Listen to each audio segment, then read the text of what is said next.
கிடைத்ததில் சமபங்கு. கிருஷ்ணதேவராயர் அரண்மனையில் அமைச்சருக்கான தேர்வு நடைபெற்றது. அதில் எப்படியாவது கலந்து கொள்ள வேண்டும் என்று எண்ணி தெனாலிராமன் அரண்மனைக்குள் செல்ல முயன்றான்.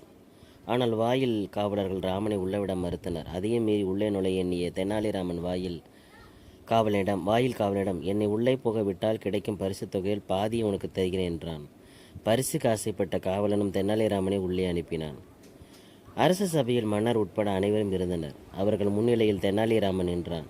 தெனாலிராமன் இடம் மன்னர் கேள்விகளை கேட்க தொடங்கினார். இந்த உலகத்தில் பயங்கரமான ஆயுதம் எது என்று மன்னர் கேட்க, தெனாலி சற்றும் யோசிக்காமல் இந்த உலகத்தில் பயங்கரமான ஆயுதம் மனிதனின் நாக்கு என்று பதிலளித்தான்.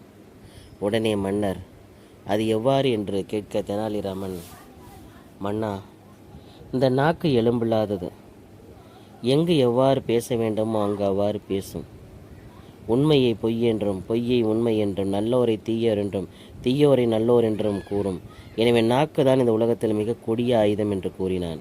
அது மட்டுமல்ல, சில அமைச்சர்கள் கேட்ட கேள்விகளுக்கும் தெனாலிராமன் மிக சாதுரியமாக பதிலளித்தான். அதை கேட்ட மன்னரும் அரசவையில் உள்ள உள்ளவர்களும் ஆச்சரியமடைந்தனர்.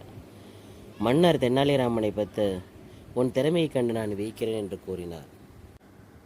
இன்று முதல் என் அரசவையில் நீயே ஒரு அமைச்சர் என்று சொல்லி உனக்கு என்ன பரிசு வேண்டும் கேள் என்று கேட்க, தெனாலிராமன் எனக்கு 50 பொற்காசுகளும் 50 சவுக்கடியும் வேண்டும் என்றான்.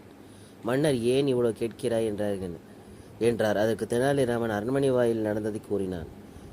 உடனே மன்னர் வாயிற்காவலரை அழைத்து வர கூறினார். வந்த காவலிடம் ராமன் கூறியது உண்மையா என்று கேட்டார். வாயிற்காவலனும் ஒத்துக்கொண்டான். தெனாலிராமன் மன்னரிடம், நான் அவனுக்கு வாக்கு கொடுத்தது போல நான் வாங்கிய பரிசு தொகையில் பாதியான 50 சவுக்கடிகளை அவனுக்கே கொடுங்கள் என்று கேட்டுக்கொண்டான். மன்னரும் அதை நிறைவேற்றினார். மேலும் தெனாலிராமனின் புத்தி கூர்மையும் சமயோஜித அறிவையும் பாராட்டினார்.